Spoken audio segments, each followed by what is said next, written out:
JT Show. What's going on, Smashers, and welcome to another episode of the Smash JT Show, my weekly episodic adventure discussing divisive issues in the video game industry and beyond sometimes. It airs every Friday. For those of you who are new here, hit the subscribe, the bell for notifications, smash that like button if you enjoy what I'm doing, hit the dislike if you think I suck, and let's just press start.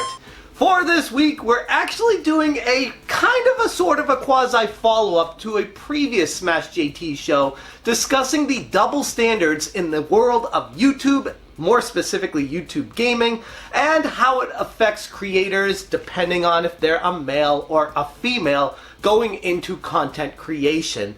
This stirred up quite a bit of controversy during that initial video take that I did with my shirt off, talking about how guys can basically do whatever the hell they want, and as long as their content is good, they're probably going to get views and they're probably going to grow, whereas women don't really have that same fair playing field. If they're an attractive girl and they talk about gaming, most likely they'll grow, and if they're not attractive and they talk about gaming, most likely they won't. And that was the biggest issue that I had with all of this. And I was trying to find a way to move the conversation forward, to talk about it in a better light and draw attention to the situation so that the content that females create is judged on the merits of how good the content actually is, as opposed to how pleasing they are to our eyeballs. I had a lot of really good discussions with a ton of different YouTubers and viewers alike after I published that video, and one person in particular stuck out to me, actually spoke to me directly on the phone,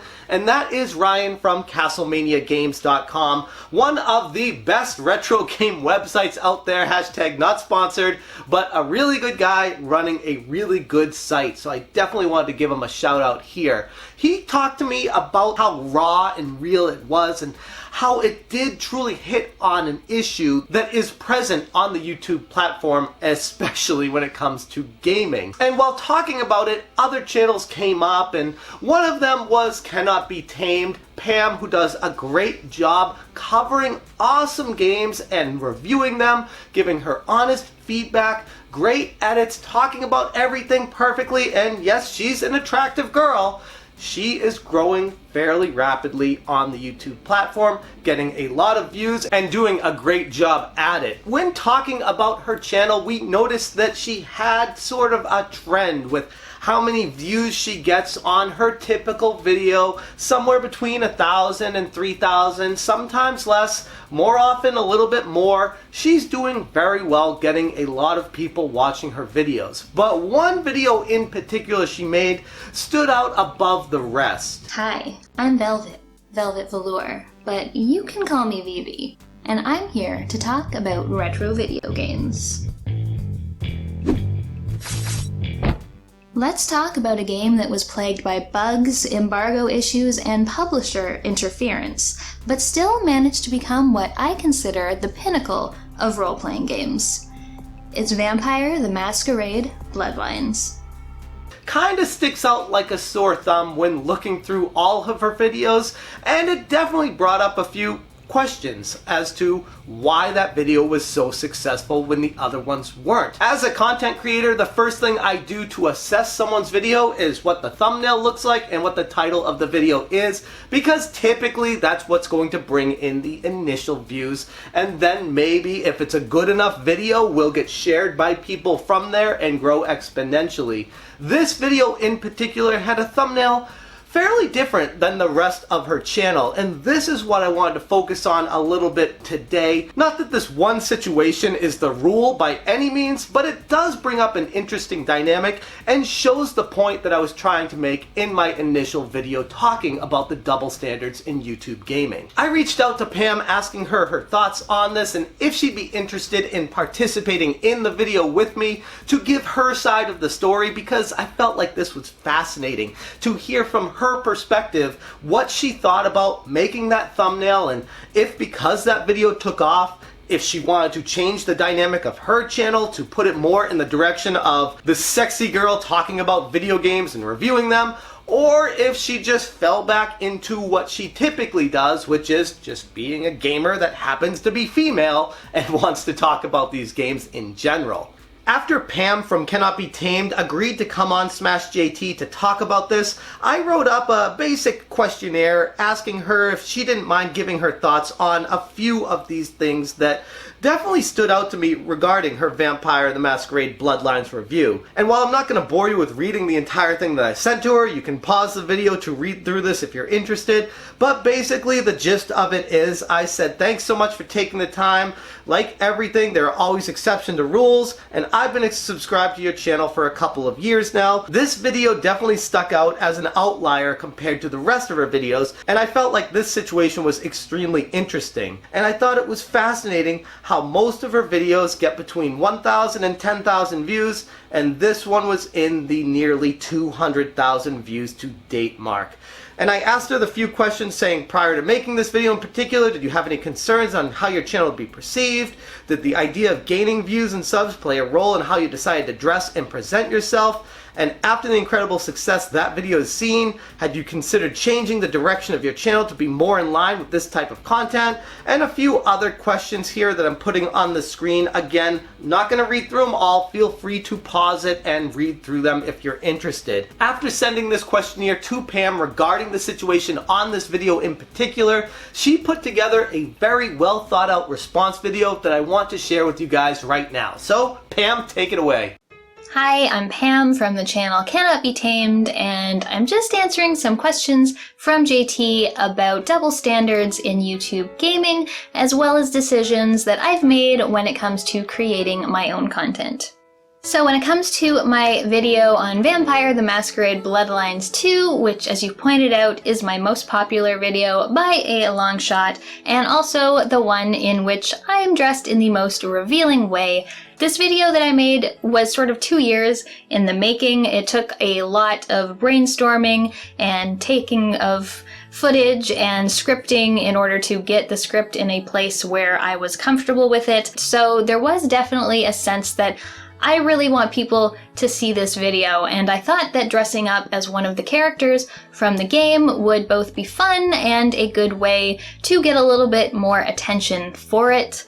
I wasn't particularly thinking about how my channel would be perceived. If the fact that you can see the tops of my boobs in the video makes people think poorly of me, that's sort of more a reflection of them than it is me, and I don't really need those people around. I wasn't too concerned about perceptions of me based on this video. I just really wanted for a video that I actually put a lot of time and effort into to be one that got viewed a lot. So after the success of that video, did I consider changing how I presented myself? Sort of, but maybe not in the way you think. First of all, the success that video saw didn't happen overnight. I put that video out in October of last year, and by the beginning of February, so like 3 months later, it was around 20,000 views, which is good. It is better than average, but it's not nearly where it is now. So when there were rumors of a Bloodlines 2 coming out, people were searching for content, and the YouTube algorithm decided that it loved me for the first time ever, so it actually started pushing my content out to people who were not subscribed to me on their front pages, which was awesome. It definitely helped. I know that what I was wearing in the thumbnail helped more people to click on it. I know this because people were kind enough to leave me comments saying, just clicked for the tits, which is nice. But without YouTube and the algorithm deciding to put my video in front of people's eyeballs, the sexiest thumbnail in the world would not have gotten it to where it is now. So the impact this video's success has had on my channel is that I'm not afraid to put 100 hours of work into a single video. I used to mostly do quite short, concise videos. Now I do more things that have, research and references to other games and last, 20 minutes long. I also do tend to match my aesthetic to the aesthetic of the game. A lot of the time that just means matching my makeup to the game, which honestly less people notice and appreciate, but I find fun. If I were to review another sexy vampire game, a similar look to the Bloodlines video could make a comeback. So as for the big question about double standards when it comes to YouTube gaming as well as challenges faced by women, first of all, I need to address and disagree with a couple of things that you said in your first video about this topic. Namely, that appearances don't matter for men at all, and if you create quality content as a man, you will see channel growth. Unfortunately, I don't think that is true. YouTube popularity is not as simple as make good content, grow an audience. There are dozens of channels that I know and subscribe to by men that have great content. They have good scripts, they're funny, they're insightful, they have great editing, and they never break 1,000 or 2,000 subscribers. It's not because of the content, it's just because it's not that simple. You have to have quality content, you have to have something to do with presentation. It has a lot to do with luck and the algorithm finding you, who you know, or gaining attention of more popular people who can elevate your channel to another level. All of those things come into gaining a subscriber base on YouTube. There are also a number of very popular channels run by men who are neither quality nor attractive, And as for men's attractiveness not mattering at all, I also don't agree with that. People who are attractive tend to gain more attention in general, especially in entertainment, but overall in life, whether they're men or women. If you look at all the YouTube channels with millions of subscribers, like going from PewDiePie on down, first of all, I notice there's not many women at the top. No matter how attractive they are. But second, the men at the very top with, tens of millions, they are all pretty conventionally attractive. PewDiePie, Markiplier, Vanoss Gaming, Jacksepticeye, they're all, pretty easy on the eyes. And while that's not maybe what people think of when they subscribe to their channels, it helps. And I think it really says something that all of those top channels have reasonably attractive men as their figureheads. Where one double standard comes in is that while these guys are all fairly attractive, I doubt that many people are commenting about their videos or on their videos telling them that they're only popular because they are attractive or questioning their authenticity.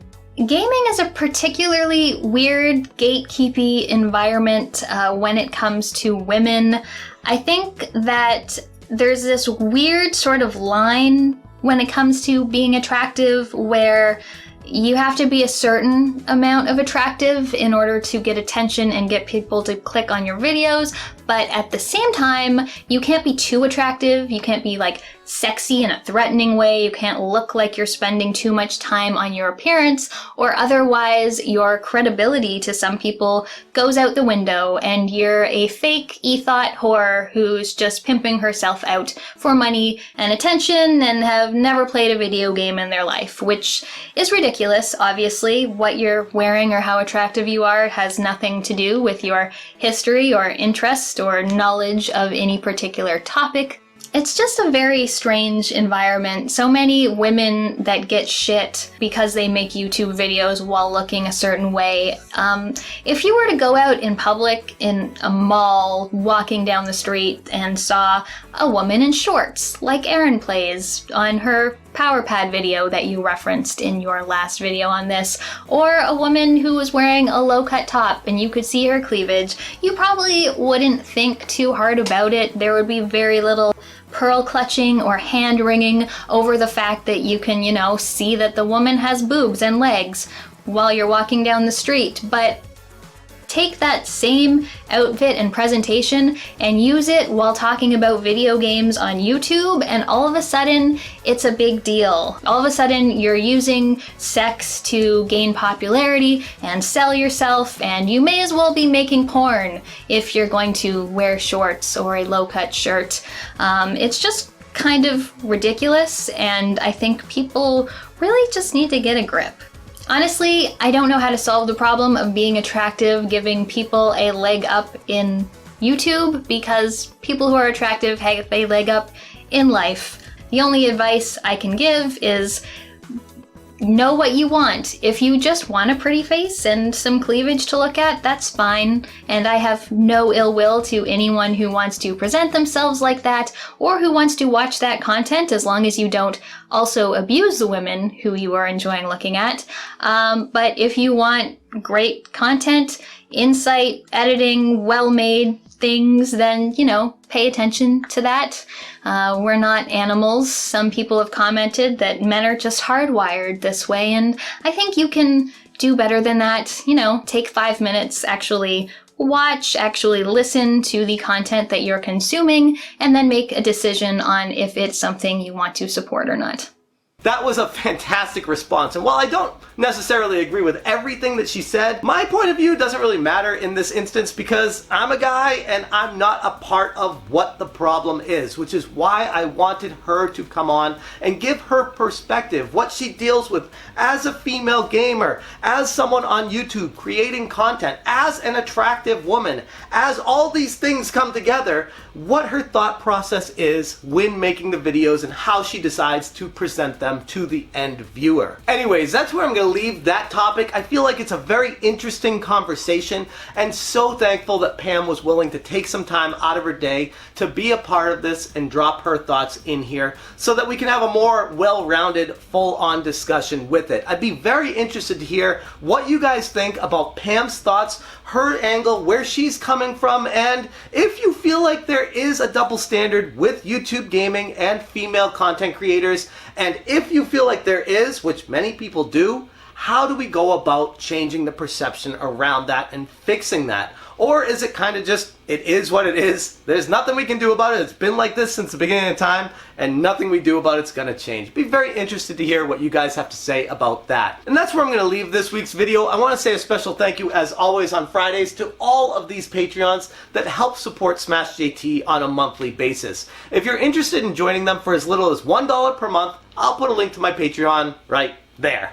And if you like what I'm doing here and you're still not subscribed, there's a subscribe button right there, and last week's video is going to be up here. And if you missed the original take on the YouTube double standards, I'll put that one below right there. That's all I got for you guys today. Thank you so much for watching, and as always, you stay smashing.